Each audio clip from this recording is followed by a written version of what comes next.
চট্টগ্রাম থেকে পাইপলাইনে ঢাকায় তেল সরবরাহ কার্যক্রমের উদ্বোধন করেছেন জ্বালানি ও খনিজ সম্পদ উপদেষ্টা ফাউজুল কবির খান। সকাল 11টার দিকে আনুষ্ঠানিকভাবে এই কার্যক্রমের উদ্বোধন করেন তিনি।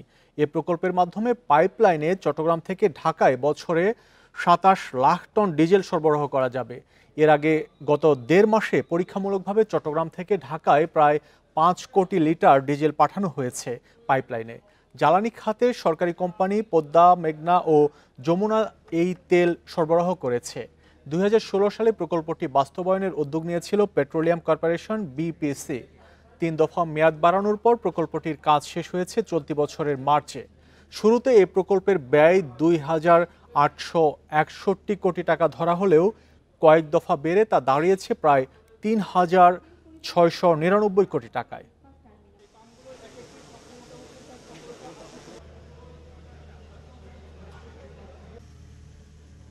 বান্ডেল থাকলে প্রতি সেনমানিতে টাকা বাঁচবে। বিকাশ সেনমানি বান্ডেল কিনে জিতুন প্রতি লেনদেনে। এ নিয়ে বিস্তারিত জানবো। চট্টগ্রাম থেকে যুক্ত হচ্ছেন সহকর্মী আলমগীর সবুজ। সবুজ, এই যে পাইপলাইনে তেল সরবরাহ হবে ঢাকায়, এতে কি কি বাড়তি সুবিধা পাওয়া যাবে আর কি পরিমাণ টাকা সাশ্রয় হবে এই সরবরাহে?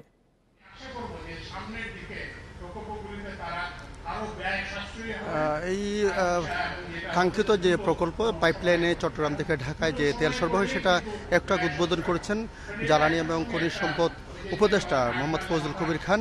তিনি বক্তব্য দিচ্ছেন। তিনি এবং আগে যারা বক্তব্য দিচ্ছেন তারা যেটা মূলত বলছেন, এই প্রকল্পের ফলে যে চুরি এবং যে অন্যান্য যে অসুবিধাগুলি সেগুলো দূর হবে এবং খুব দ্রুততার সাথে তেলটা পৌঁছে যাবে গন্তব্যে এবং এটাতে পরিবহন খরচ বাঁচবে। সরকারের অনেক টাকা সাশ্রয় হবে, প্রায় ২২৬ কোটি টাকা সাশ্রয় হবে বলে তারা বলছেন। এই মুহূর্তে বক্তব্য দিচ্ছেন অনুষ্ঠানের প্রধান অতিথি উপদেষ্টা ফাউজুল কবির খান। আমরা একটু ওনার বক্তব্য শুনব। ডোমেস্টিক ভ্যালু এডিশন খুব কম। এবার যখন যুক্তরাষ্ট্রের সঙ্গে যখন আমাদের ট্যারিফ নেগোসিয়েশন হলো, সেখানে একটা ভ্যালু এডিশনের একটা প্রিন্সিপাল আছে। তো এবং এই সামনের দিনে যদি আমরা ডোমেস্টিক ভ্যালু এডিশন বাড়াতে না পারি, তাহলে আমরা কিন্তু চ্যালেঞ্জের সম্মুখীন হব। তো এই জন্য আমি যারা চীনা কোম্পানি যারা এখানে ইয়ে করছেন তাদেরকে আমি ধন্যবাদ জানাই। কিন্তু আর কতকাল আমাদের চীনা কোম্পানি আমাদের প্রকল্প করে দিয়ে যাবে, আর কতকাল ভারতীয় কোম্পানি আমাদের প্রকল্প করে দিয়ে যাবে, এই জিনিসগুলো আমাদেরকে ভাবতে হবে।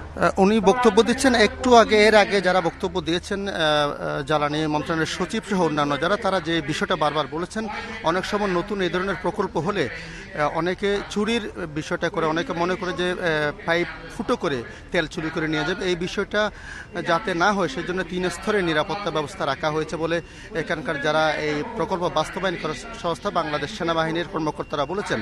তারপরেও তারা আশা করছেন যাতে জনসচেতনতামূলক প্রচারণা সরকার চালায়, যাতে মানুষ পাইপলাইন ফুটো করার চেষ্টা না করে, যেহেতু এটা করে কোনো ধরনের ফল পাবে না, কোনো ধরনের চুরি করা সম্ভব নয় বলে তারা মনে করছেন। এই বিষয়টা যেন ব্যাপকভাবে প্রচারণা চালায় সরকারের তরফ থেকে, সেটা বারবার এখানে বলা হয়েছে।